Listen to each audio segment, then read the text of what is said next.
Good evening and welcome to गना शॉट। गना शॉट में आप सबका स्वागत है। Today we are gonna look at facets of civil military fusion, right? And to discuss all this with me is General Harimohan, General Rajiv Narayanan, and both of them, and who are, and like put it this way, all three of us are in IIT, and we thought as a collective that this is something we need to discuss, right? Before I, get into the subject proper and give an introduction and all that, and what are we going to discuss about? At the outset, welcome to both the generals, and give me a one or two liner about this, topic, and then we'll open the discussion. Thank you, sir. Always a pleasure to be on your platform. The issue is that while we all may say that, yes, post op Sindoor, yes, you become strong, you become powerful, you're becoming economically strong. But op Sindoor was at a limited place over a limited time. In the larger perspective of things in this multi-domain threat that we face, there is an urgent need for this civil military fusion, and I would add civil military academia industrial fusion, because money, as you go into higher end of the technology, it becomes very costly. So you need to disperse the cost in a manner that the sum of the parts is greater than the whole. Yeah, So I will stop here. yeah. I think that's a very apt way of putting things. Your initial view, Hari, and then we'll set the stage for for the So, discussion. firstly, thank you for having me on your show. Uh, when I look at civil military fusion, sir, if you want to have, can't hear me, sir? Yeah, Very we can low. hear you. You'll have to speak a little louder or Yeah. increase your Can you hear volume. me now, sir? Yeah, go ahead. So when I look at civil military fusion per se, it has been a kind of a way the people look at militaries. Somehow there is a vertical separation between military and other resources in our country. We always believe army or the military will be brought in as the last resort. And over a period of time, there has been a tendency to try and keep the military away from most of the activity that happened in the nation. After the NDMA was formed, even the aid to civil authority, they don't touch military these days. So as a result, it is, trying to compartmentalize military as a separate facet, which is not good for the country. Because nation building happens when all elements of the nation come together. So I would put it this way: it has to be a different way to look at a developed nation where every aspect of national power comes together towards that overall aim as such. And civil military fusion is just one step towards that direction. Sir. Yeah, thanks a lot.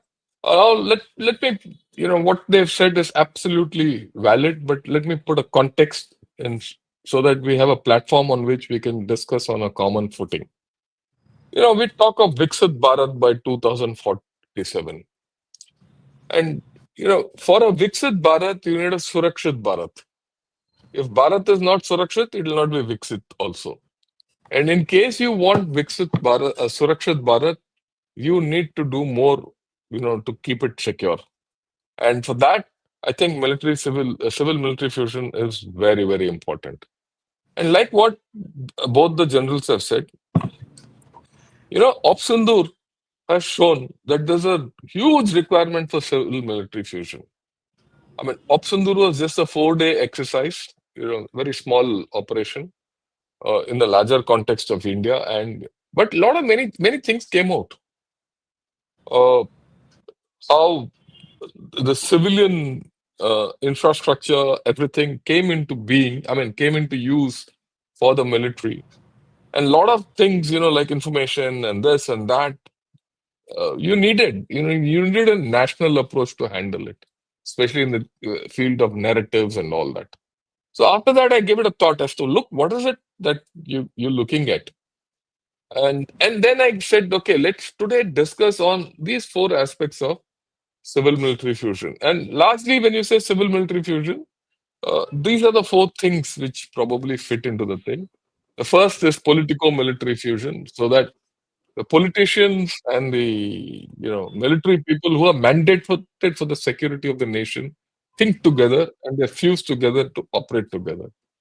Then there's the issue of information, strategic communication, and new technologies.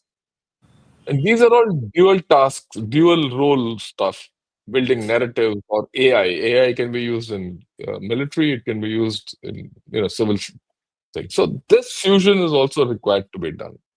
Then you have the industrial civil military fusion, where the industry contributes to the military. And largely with the your defense corridors coming up and things like that, a lot of our industrial capacity has to be diverted to the military to put up Surakshit Bharat. At the same time, that diversion will also contribute to the economy. So there is a fusion there of a lot of varieties. And then there's the economic and financial. Why I say economic and financial fusion is for a country like us, which cannot afford, investment into GDP, investment into the military the way we want it. And we've been stagnating at just about 2% of our GDP for military expenditure. You need to have some kind of economic and financial fusion so that you can raise money to fund your military and to make it in such a manner that the military, as it grows, funds back the nation, whether it's to defense exports, job creation, promotion, new technologies, or whatever. So I think these are the four broad issues of civil military fusion, which I thought I'll take, views of both the generals, and then we'll see. We'll take the views on all these four issues. I'm by no means going to tie them down to these three, four aspects. I mean, you can take it whichever way you want, and whichever facets we want. We'll go through a couple of discussions. I mean, a couple of rounds of discussion. And I'll first start with General Narayanan. All yours, Narayanan. You have your free hand and free word about all this. Yes. Uh, Politico-military fusion. Certain countries, they still refer to it as civil military because they look at bureaucracy and politicians as civil. So there are about 4 or 5 points on which I given my thought. The first issue is that whenever the politicians and the bureaucrats, they start laying out the infrastructure, they got to keep the military in mind so that the military can use that infrastructure. It's not just about the making of the highways in such a manner that the aircraft can land, or like we have Yeah. requisitioning civil this thing. These are basic issues. I still remember when I was G1 Ops, like offline, I was talking to you in 16 days.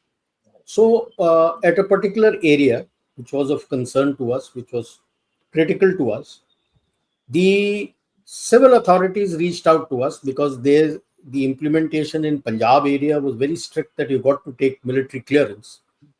You would know that you were the DM 15 brigade there. They came that they were wanting to make this drain, and we sat in the GS branch, made out the specifications, and converted that drain into a DCB in the manner in which we wanted it, ditch cum band. That whatever you're going to dig out, which side is the mud going to be piped, and how to be impacted. And it was done. Now, this is what I look at a fusion, that whatever work they are doing is it's fusing with the military needs. Similarly, they got to be up and about in their bureaucratic departments like DST and others, that they must look at the technological convergence that is needed, whatever they are bringing in, whatever they are going to lay out, that there is a convergence with the military so that the dual use technology comes to the military also, and military is not kept out. I'll come to it a little later. Why I'm saying again and again military being kept out, which was alluded to also by General HARIMOHAN.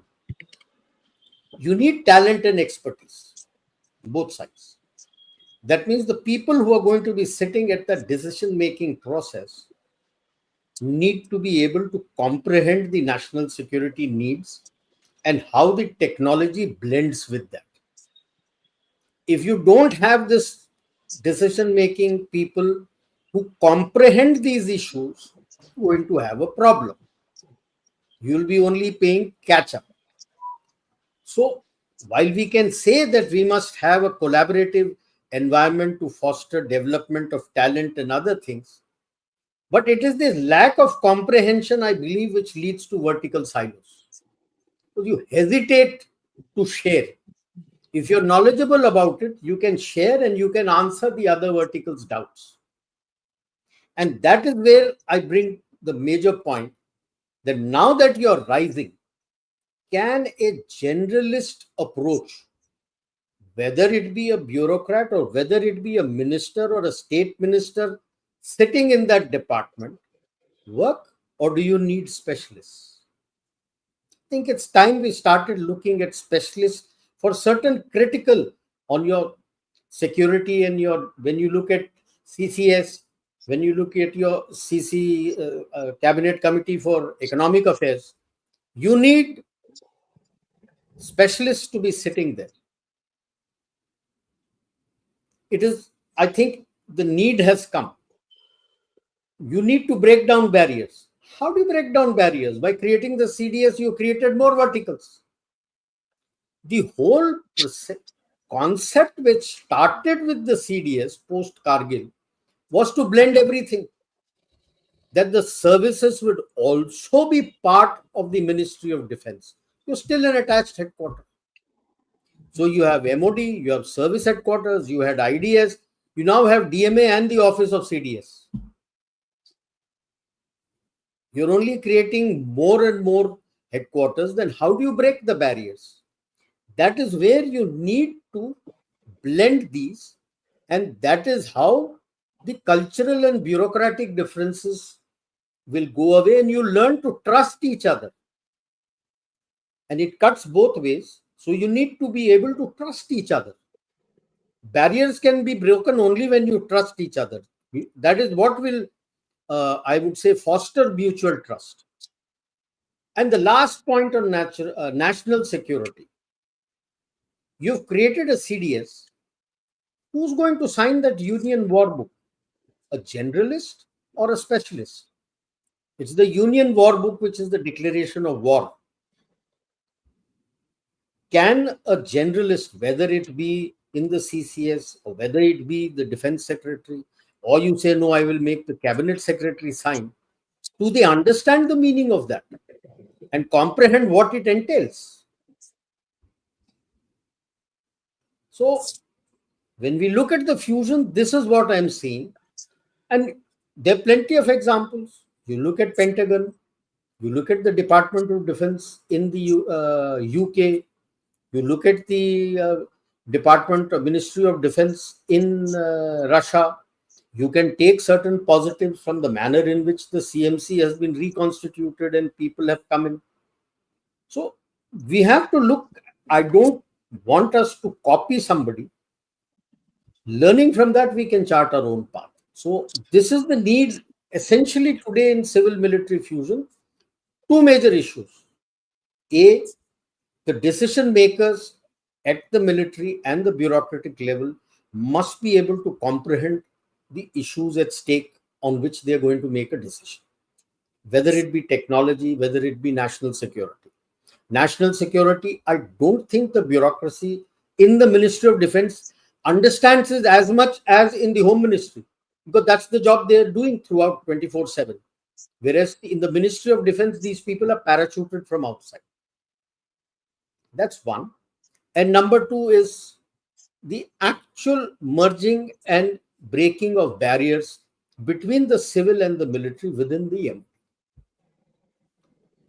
Yeah, I think those are very valid points which you brought out. let me, General Harimohan, I think, is having problems with his computer or whatever. He's got thing. He'll join in. When he joins, we'll take his views. The very important point, which underlines what General Narayanan has said. In most countries, actually, he said that in the beginning. I want to highlight it. That's very important. In most countries, when you say civil military fusion, it is between the political entity and the military entity, because they are the ones who are mandated in the constitution of any country to defend India, right? But 1 minute, 1 minute. Just Rajiv, just continue. I'll come back. 1 minute. Yeah. So the Yeah, yeah, okay. basic. Yeah, 1 minute. Yeah, Hari is getting back. Good. Right. So as I was saying, Hari got locked out, so I was trying to get him in somehow. Okay. So as I was saying, in any country, it is the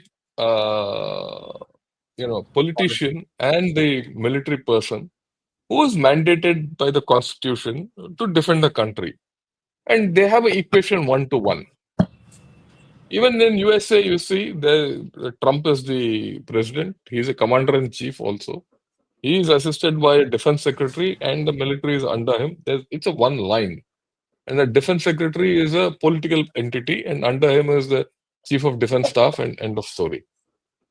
Or they have the chairman, joint chief of staff. Yeah, absolute correct. In our case, there's a very funny thing. Between the military and the politician, you have a bureaucrat. He is a guy who's mediating between the two for some funny reason, and he's got no responsibility.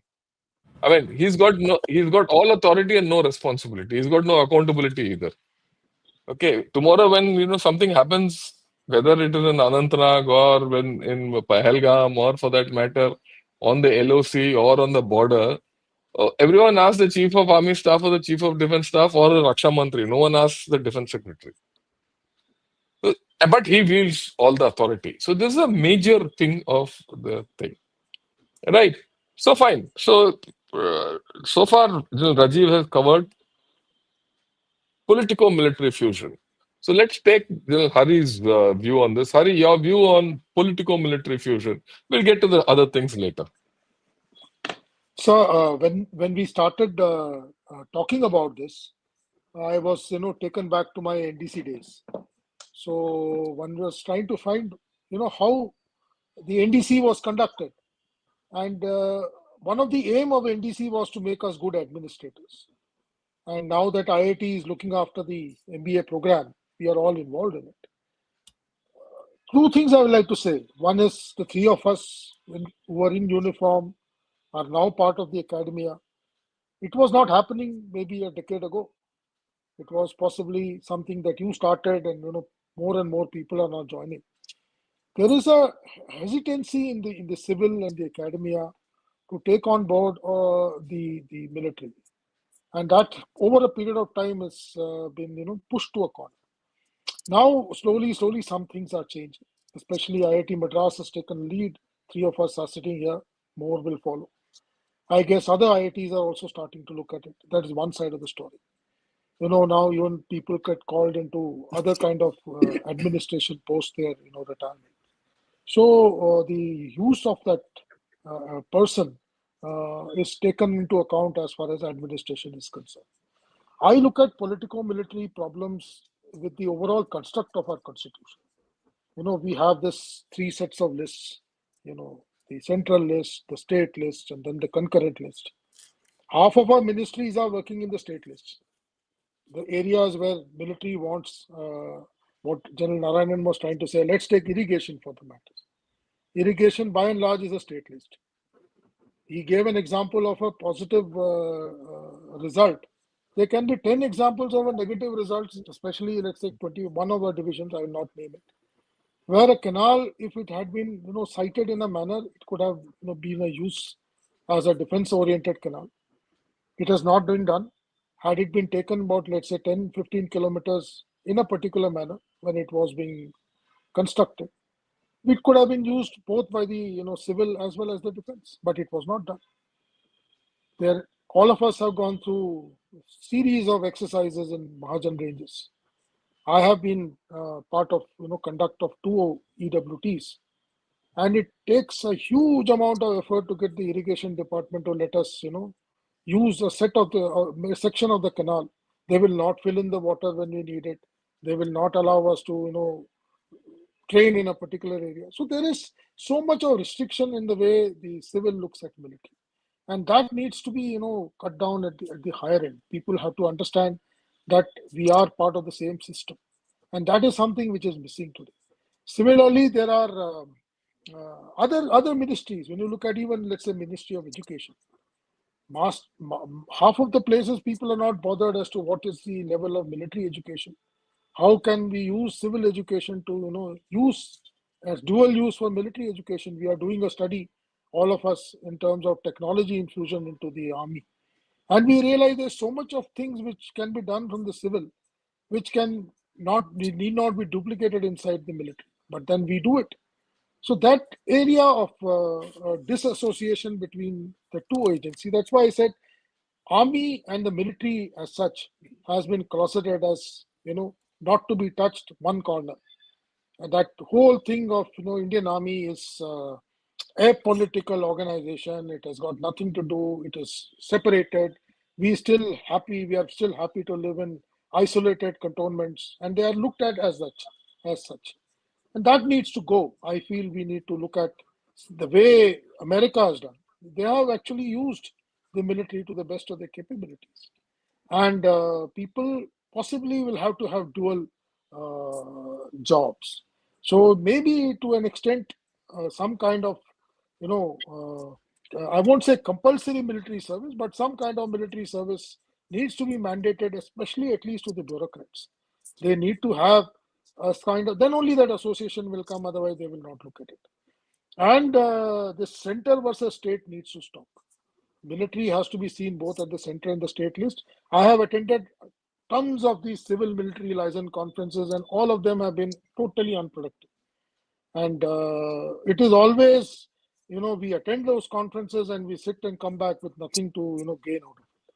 So we have to lot of mileage to go. That's why when you said this, I said, so this is an extremely vast subject. We can keep talking till the cows come home, because huge amount of area that needs to be covered. And the thing has to come from the civilian side. They have to bring people in. They have to ensure that they have to open up to the military, use military as a leverage and not use it as a tool. That is something which needs to be conveyed to the civil and the political hierarchy. That's what I feel. Yeah, thanks a lot. I think that was well covered. The fundamental thing, unless the politician and the military guy are on the same page, the nation starts to suffer. And this being on the same page, what both the generals have said, doesn't start, at the top and finish at the top. It has to start and go down to the bottom, right? Or start at the bottom and go down. The entire vertical has to be fused. That's the first part. And this has to cut across the state, the concurrent, and the central list. Very important. Very few people understand this. And it has to be over time. It's not that because there's a war, you start doing it. You have to do it much before in advance and take it further. So we touched upon that. Now let's get to the next thing which we were looking at. The second aspect is information, strategic communication, and new technology fusion. Okay. So, and we've seen this in Op Vijay, and Op Sindoor, and where we felt that, our ability to do strategic communication on good pass information and handle our narratives has not come out very well. Right. And as we go along, we'll need definitely a lot of new technology fusion. So let's get the Rajiv's views on this. Over to you, Rajiv. Sure, sir. I'll just, as a backdrop, I was called by the CDS to take 2-3 lectures on strategic communication. They called on cognizant warfare, where strategic communication was a part of it, for all three services and IDS headquarters who were handling this. So we had a good discussion over 5 days. Case studies was also discussed, and there were 3-4 of us to explain to them what they were doing wrong. And as a fallout of that, since Claus was writing a book on Ops Sindhu, I was asked to write a chapter on strategic communication. So I'll just briefly mention what exactly is strategic communication, which I found none of our people who they said also they have done some courses in communication understood, nor did the person who was given, who is a reputed, I would say, runs a reputed communication channel, comprehend it. So I will just give certain points. What exactly is the aim? It is to shape the cognizant environment. That has to be understood. That here it is the virtual domain. You are targeting the mind. Unless you get that right, you will go wrong. Your messaging has to be tailored. What you send to a corps cannot be sent, same cannot be wordings used to a division or a brigade or a unit. The wordings have to be different because the context at corps is different, div is different, brigade is different, and the unit level is totally different. So you can't cut, paste, and copy out there. And it has to go to the right people at the right time. And that is how you retain initiative, so that the other side narrative you can kill. It is not just within the military. You are also messaging to the civilian population, and you're also messaging to the world at large when you are in conflict.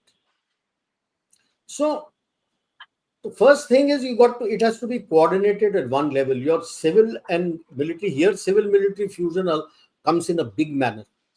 You can't have your military saying something else and your civilian people dishing out something else. It has to merge. It has to be together. And what images are you going to use? In what context are you going to create the narrative? How are you weaving the virtual, the augmented CGI and AI into that to send your messaging? Today, that is also very important. Next part is it's a continuous effort. Having sent a message today in the morning, early morning, if you think tomorrow early morning or evening every day, 5 o'clock, I want to do it, you lost the battle. Every 3 hours or something, you got to keep feeding something or the other to the people, because people are thirsting for information. And whatever message you have given out, they have to understand that that is going to be discussed at large at all the medias everywhere. And the media is waiting for something new. And if the other side has thrown something new, you lost the battle. You need what is more important, where we are failing, and the West is a past master. Targeted audience analysis. See, what message I sent to a person in Tamil Nadu will not work. The same message will not work in Karnataka or Kerala. The wording and text of the message has to, see, the crux of the message can be the same. The wording has to change for him to understand. Like if you're sending in military terms, for the people listening, if I'm sending a message to the infantry, the same message, the text has to be slightly different to an armored corps or an artillery or an AD. It cannot be verbatim the same. His understanding of the concept is different. The understanding of concept at RT level and armored level and the mech level or the AD level is totally different. The spread of information that he needs is totally different. Now, if you have not comprehended that, then you lost. How will you do the strategic communication? And how that for the targeted analysis, military needs to task the DIPR. You have DIPR. They got to put the boots on ground, start telling you what is the context in which you got to go, especially for the civil.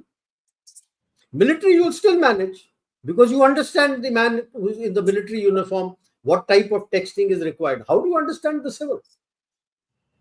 What does ADGPI give out? In what manner? So you need that DIPR. once you have sent it, how are you getting it? Ask your PROs. You have got your PROs on ground at various levels. They should start getting the feedback now from the ground to go back to them that the wording is okay, not okay. That is missing. You're using PROs just to give out your printed press release. I'm sorry. Got to look at the larger perspective. And that is how you will be able to achieve your objectives. And it is a step-by-step approach. If you got to reach X, you got to plan your complete, it's a complete strategic communication strategy and phase, like we do an operation, phase 1, phase 2, phase 3. This has also got to do in phases, in a step-by-step approach. And the scope is vast because you have the military and public diplomacy, your military public affairs, because the text that you're going to give abroad, you have your DAs and others abroad. You're not using them to give messaging. Why not? He's your man there on ground. Don't you trust him? You trusted him, you have sent him as the DA. You're not using him for these things. Why not? He has the option at various countries that he can give out the information to the press. You not use them. Similarly, and all this is essentially, you got to understand these as part of PSYOPs, information warfare and PSYOPs. Like we won the battle and the campaign in Op Sindhu, and for nearly a week to 2 weeks after that, you lost the narrative battle. It is only much later that now people are coming out and yes, you spoke the truth. But it's much later. So anything that you do at the conflict zone, the strategic communication has to be a separate part of it. You got to train your people. You can't just pick up like most of the BGS IWs are trained in NDC. NDC doesn't train you for these. And now, when you need such specialists, there will be multiple domains of specialists. You got to relook your command channel funnel for promotion. Maybe some vacancies has to be set aside. Let it also be a pyramid in the staff domain for him to come up, because here you need a specialist to strategize and do things for you. And it's not going to be, it's not an easy battle. You got to be up on your toes and you got to think on your toes, because not only are you putting out your narrative, you got to negate the contrarian narrative that is also coming out, because grant the enemy also, he will also bring out his narrative. So that is what is information and strategic communication all about. Yeah, I think that was very good. Your views, Hari. So most of it has been covered by General Rajiv, but a couple of things which I will like to take it a little differently. Firstly, when I look at, I'll take the two extremes. So I'll take the Pakistan way or the Chinese way. So I call it the infrared, where it is the narrative of the military which comes out. And it is the military which drives the narrative. And then the ultraviolet is us. We are on the other extreme. We say, no, military should stay away from press. They will get the bureaucrats to, be the front side. I'll take a simple example of an operation that happens, let's say, in J&K tonight. The person who conducts that operation, who's leading that operation, is the guy from the Rashtriya Rifles. And this is not the first time I'm mentioning it. When I was in service, I raised this issue. But the guy who comes in front of the camera is a policeman who's been possibly not there at the point of contact.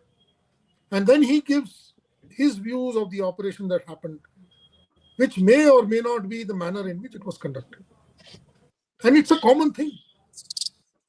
I'll take you back, and I was heading the COVID setup in J&K. And initially, the Lieutenant Governor reached out to me. So they wanted us to, help them in vaccinating the large populace.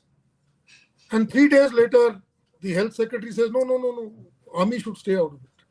We'll do the, front side. While our people were in almost every corner of J&K, we are all aware. The grid covers almost every corner of J&K, which even the police doesn't cover. We are there. That is why the governor called on us to take it on. So what I'm trying to say is, in our manner, somehow there is a reluctance in the civil bureaucracy to let the narrative run through the military. I don't want to be the front face of any narrative, no. But if the narrative involves me, I should be the front head. Op Sindoor, I felt what happened after 2 days should have happened on day one. It should have been the DGMOs who should have run the narrative, not the Ministry of External Affairs. This is my personal vision. Possibly what General Narayanan says.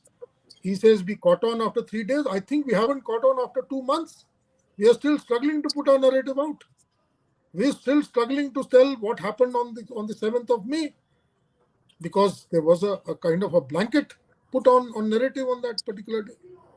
Everybody is now trying to find ways to communicate, trying to change the narrative, because if a president of a Western republic gets up in the evening and makes a narrative, people run to his, not knowing that he has never been in contact with what happened on the 7th of May.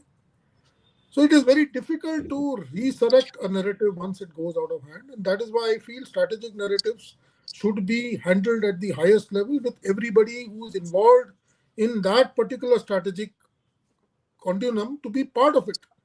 And it cannot isolate the military. And that's where I feel there is a large amount of fusion which is required. The second thing which one has seen, whether it was when the Chinese came calling on us in Ladakh, or whether it happened in Doklam, whenever or even, let's say, an incident which happens, a terrorist incident happens, all these media channels, they start propagating. Suddenly everybody becomes experts. Anybody and everybody in uniform is called, and he becomes a defense expert. A person who has not seen north of Pathankot is talking about how mobilization has to happen in Ladakh. And some of these people, they don't know what they're talking, and that's what happened in this current scenario. When there were some so-called defense experts sitting in studios who were capturing Karachi and Quetta when nothing was happening in that area. Somebody had captured 4 Pakistani pilots also. And what happens with this is, when these narratives becomes false narrative, the main story gets lost in it. And that is where I feel that there needs to be a centralized agency. We have to be part of it. The ADG PI in this kind of a thing has to be proactive. He cannot be a reactive person. And I somehow find the Press Information Bureau has gone silent. I don't see it active as it should be. There has to be a national narrative which has to have a larger structure in place, which should have all these people involved in it. Because every day something or the other is happening where Army or Air Force or Navy is involved. They have to convey their narratives across. Today, if Apache helicopter has come into the Indian Army, that is being narrated by somebody who knows nothing about what that helicopter is all about.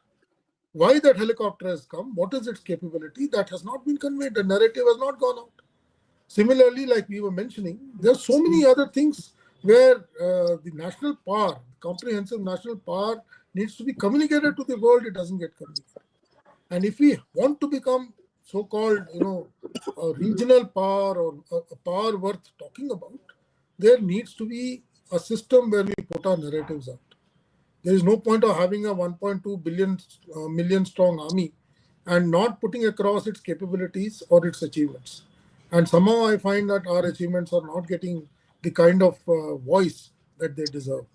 Especially today, everybody is talking about going gaga about that missile which landed in Raimyar Khan or at Bolari or all these air bases. Well, then there was a system which went by which that missile reached there. That nobody is talking about. Today, the entire media is going gaga about, exports of missiles. That's not the issue.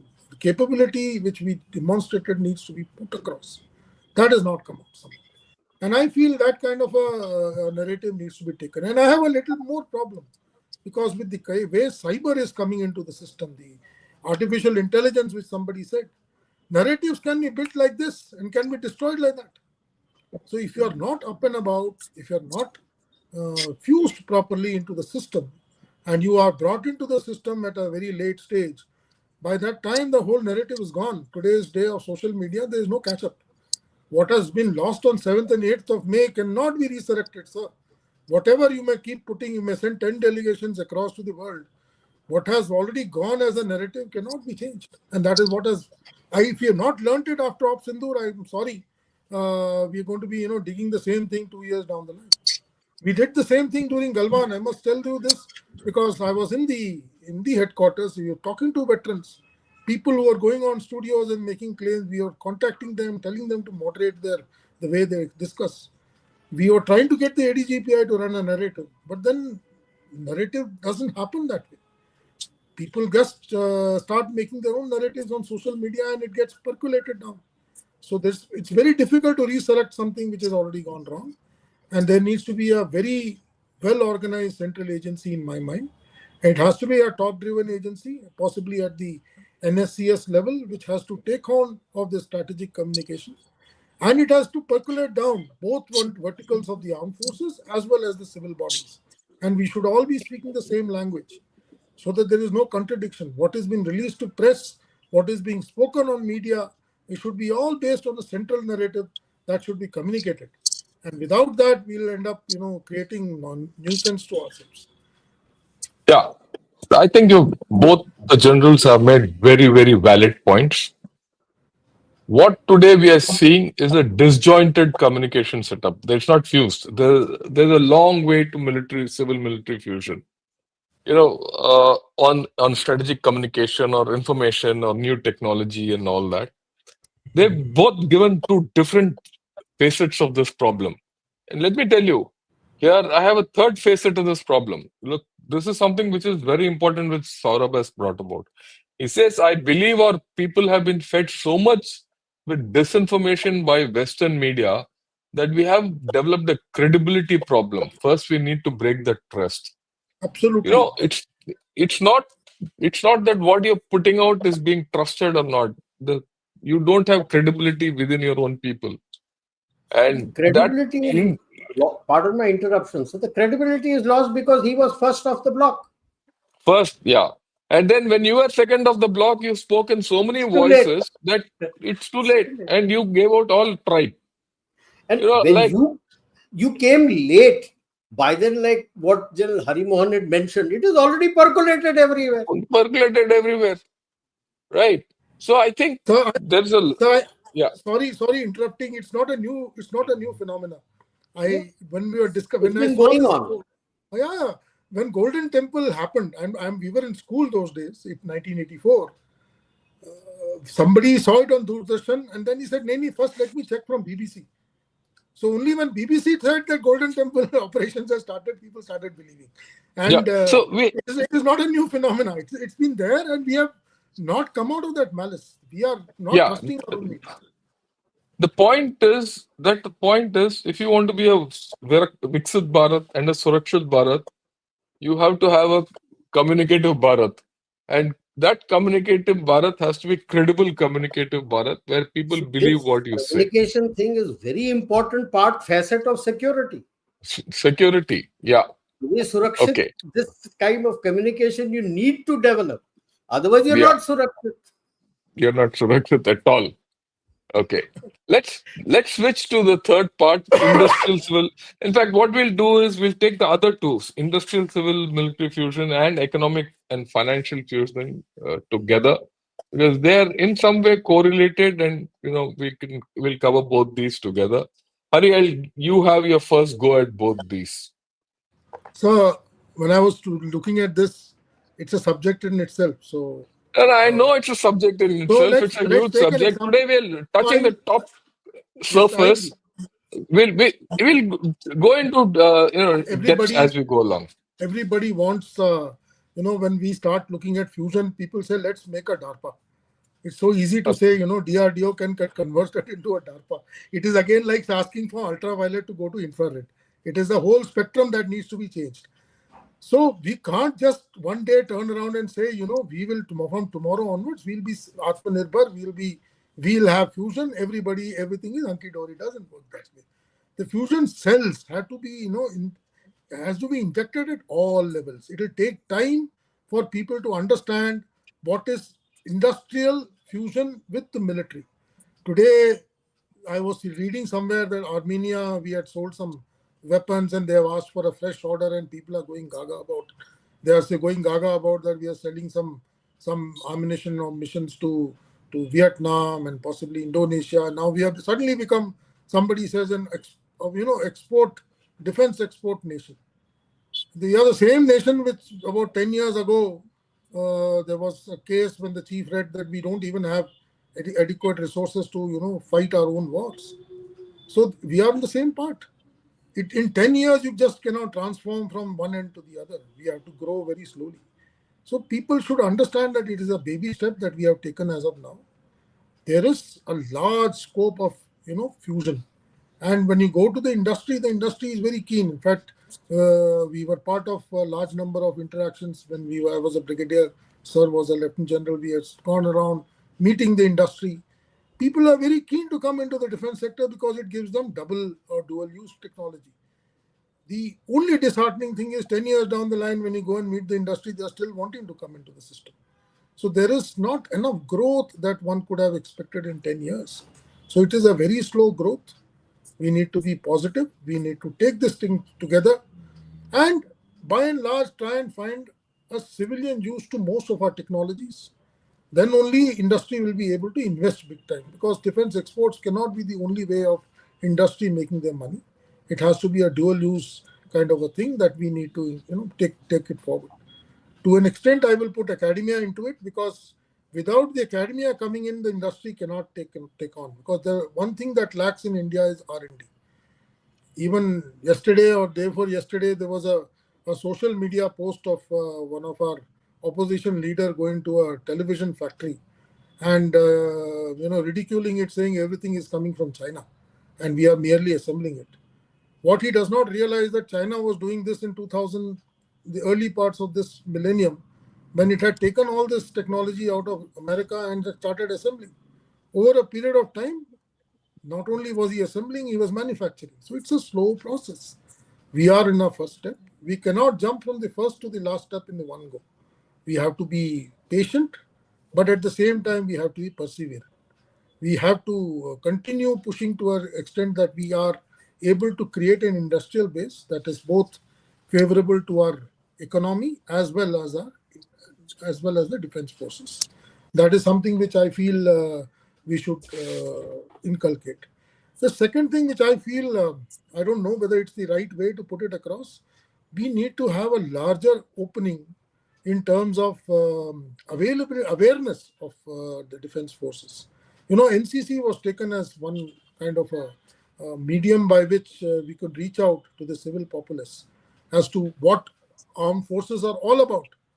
But unfortunately, the NCC has not, in my mind, given those dividends which one was expecting. The people who join the NCC barely join with an aim of coming and joining the forces. I feel if the larger nation is aware as to what goes into defense forces, it will be able to look into those aspects when you look at economic and industrial fusion. And it has to come as a policy statement. Somebody was saying, this Agniveer scheme will be able to, build it. I don't think so, because Agniveers are not targeting on those levels. We have to look at a little larger levels. Possibly that is where I look at academia. We need to look at academia to join up and try and take these things forward. There needs to be more money invested into defense-related research. That is something which I feel is still lacking. We cannot have one agency called the DRDO doing everything. Right from, when they were during COVID, they were making masks and they were making IPs. And suddenly they have started making new sets of longer ranges, missiles, everything, which I don't see it happening on ground. It is all in paper. So there has to be a larger degree of academia involvement. We are making a little advance in it. I'm sure other IITs and other academia will also come forward. We need to step in and fill the gap which is there to ensure that the industry is able to manufacture what the defense needs. And it again, like I said, has to be dual need kind of growth. Sir. Yeah, thanks a lot. There are a lot of valuable points. I'm not going to summarize anything. Your views, Rajiv. Oh, yes, sir. Very valid what General Hari has said. I'll just add a couple of points. Like, fine, you're making all these things, but there are certain core things that we still lack. And that most important is engine, which we still don't make. So Yeah, we don't let's make be auto on, rickshaw engines also. Sorry for butting in. We that's don't what make I'm auto saying. rickshaw engines also. Let's be on Mother Earth and not float in the sky. Because these are what I feel is where we lack is combination of distinct core technologies. Because when you're trying to make an engine or a jet engine or any such thing, like even robotics, there are multiple disciplines that have to come together. And you need somebody who comprehends these and who can orchestrate these things to come together, which at the moment the thrust has not been there. And we need to push for that. Will the current RDI scheme of the government create for it? Could be, with the hub and spoke of hub being the IITs and the spoke being the others. It could be. Then the essential issue which comes here is, like General Hari had mentioned, that only R&D is doing it for you. Now that we have taken that first baby step, coming into the academia, reaching out to the military, private sector also coming in, we got to start looking, apart from this RDI, this the government has given. What is the private sector giving? Are you funding labs to do this kind of research? Are you funding in this hub and spoke? Are you going to fund your scholars to do specific research? Because while we are very good in pure sciences, we are very weak in applied sciences. Applied science is when you can take this pure science and apply it for some projects for day-to-day life. That is what is lacking. And this is where I find at the lower level, because this is TRL 6 to 9 which the RDI is targeting. Who is going to target the TI 1 to 5? Which is where the conversion takes place of your pure sciences to applied sciences. After that only he goes to 6 to 9. So who's going to give you this funding? If the academia is going to do it themselves, this is where I find the public and private sectors to start coming in, so that you get that full spread of your TRL. The funding is spread. Sponsoring students. And most important part for the military, I have always said, capability development takes time. Procurement of projects takes time. A lot of times, you will understand, sir, since you have been part of the acquisition process like me, lot of portion of your money gets eaten up by the committed liabilities. Means if I am buying, let us say, the same which General Hari had mentioned about the Apache for the Indian Army has come. First lot of 3 has come. You would have paid X amount earlier. Now you're going to pay him the next Y, and the balance Z is going to come when the Z will come when the next 3 come, and the balance come when all the spares and everything come. So now that payment schedule becomes a committed liability since I've already signed the contract. Now, if you have you're unable to spend, though they've said this is the year of change, we are going to change the process and bring it down to 2 years procurement process. Wonderful. I really don't know whether it can happen. If it takes that, why not create a separate defense capability development fund with the RBI? Whatever is the carry forward of the capex, put it there. Over a period of time, you will suddenly find that this DCD fund will cater for the committed liability. And then your fund that you have, you can go in for more and more capital acquisition. And in this, I will add, you must also sponsor research in all facets of strategic communication. Strategic communication is not just this. You have digital media, you have cyber, you have AI. There are so many facets to it. China, their information support force, has opened a special college. They have combined two colleges and they've given the separate college, and it's eye opener that they have understood what it involves and entails, and all that is going to be taught. And from there, the experts are going to come who will be utilized for strategic communication. We haven't got that thought here as yet. And the reason I'm saying this economic and financial fusion, then the burden of money is spread. Is spread. As you go higher at the high tech end, it becomes costly. So government has given something. The public and the private sector also should start funding something, and then you find, like what I had said initially, the sum of the parts will become greater than the whole. Yeah, I think both of you have put in fantastic points. And let me add a few issues to it. Uh, and look, we're speaking of economic and financial fusion, technology fusion, information fusion. All this rides on a fundamental thing called technology. You need to make technology, and that technology can be used either in defense or in communication or in industry or in everywhere. So who's funding that technology? You want AI parks, this, that. You want venture capitalists to come in. You need to have startups to have money, and startups need to have an environment in which they have to scale up. Industry has to grow. You have to have an export regime. You have to enable FDI to come in. You have to go to the market and raise money. Even people from the market will, for example, these days you find in the market, I'm sure, all the different stocks are going up. That's raising money. You can go to the market with IPOs for technology.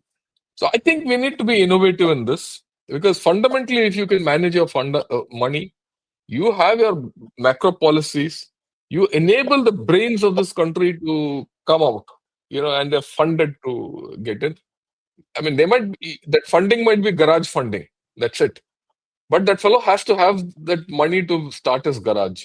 So I think all these things are there and a whole lot more.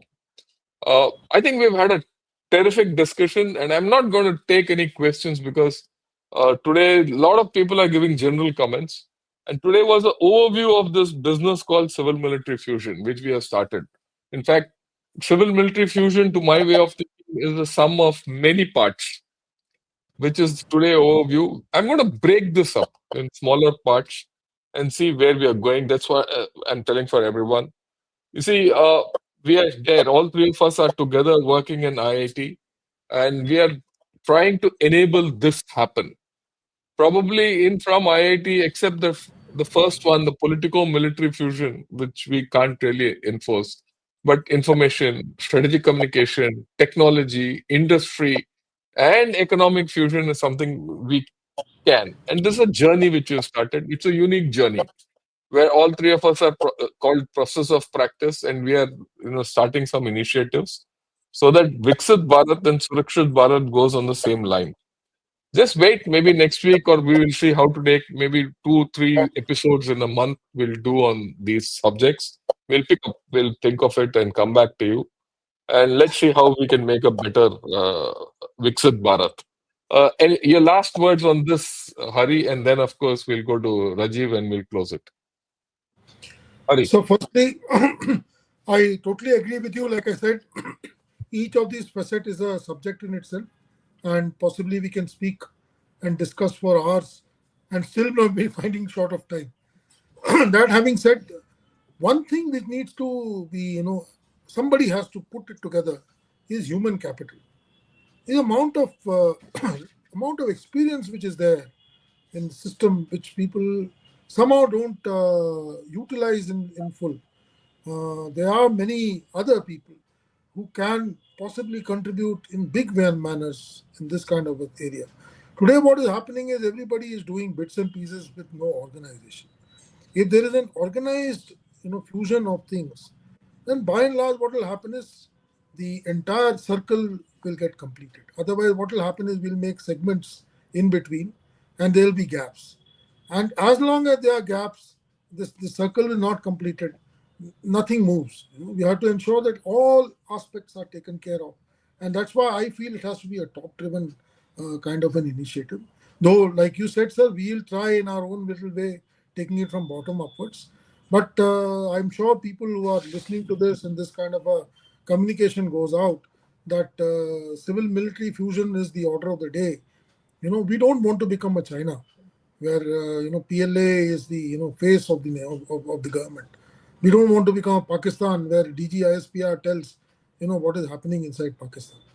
But we can definitely become a USA, which is having a sufficient amount of strategic value, and they are center aligned. They are neither too socialist, they are not too towards the, I'll say, defense forces. So that is the kind of fusion one should try and push towards, and we should try and create every level, like what General Rajiv was mentioning.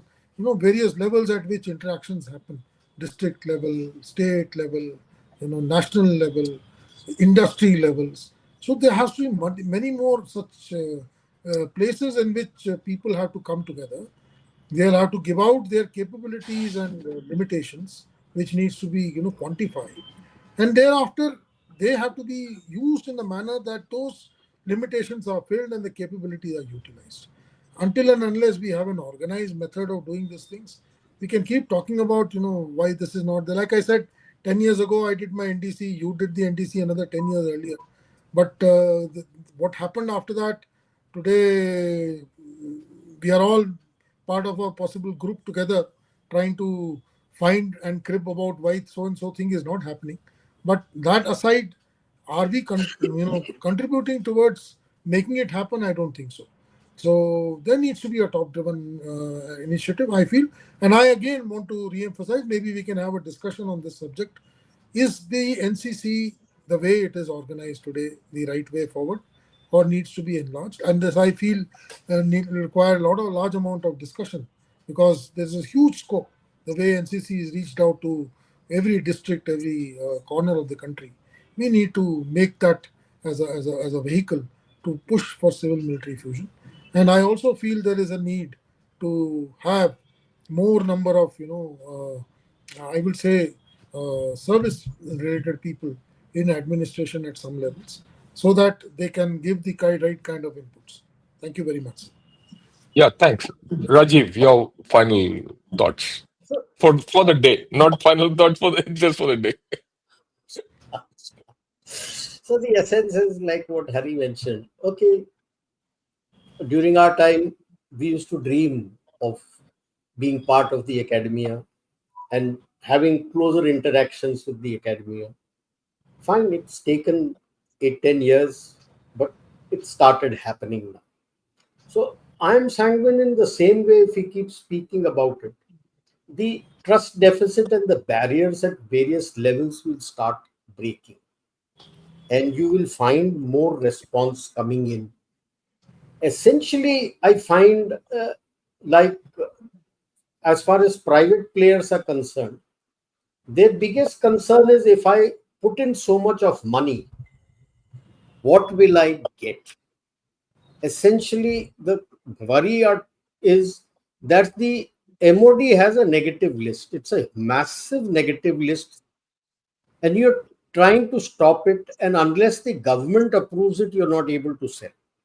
Like what Kalyani is selling to Armenia is only because the government has approved him to sell it. Otherwise, he can't. And when people say that we should follow DARPA, then we got to remember that the American companies is not worried about selling only to America. He sells it worldwide. And he doesn't need to. FMS is a different issue. He can sell it, not just his equipment, the weapon system or the platform, the systems, the subsystems, everything he can sell. Now, unless you give that kind of an environment to your private player, why is he going to invest billions of dollars and then end up that you're not getting it? Just look at the saga which we have discussed about Zorawar also. Sir. Now suddenly you've opened up a tender. There are 5 companies who have come up. Nobody has done anything except for DRDO and L&T. When DRDO and L&T had made it, give them, no. Why are you going through this process? Same is the case with our submarine, which got so much delayed. Finally, you gave it to that German company L&T. because they had a validated and functioning AIP.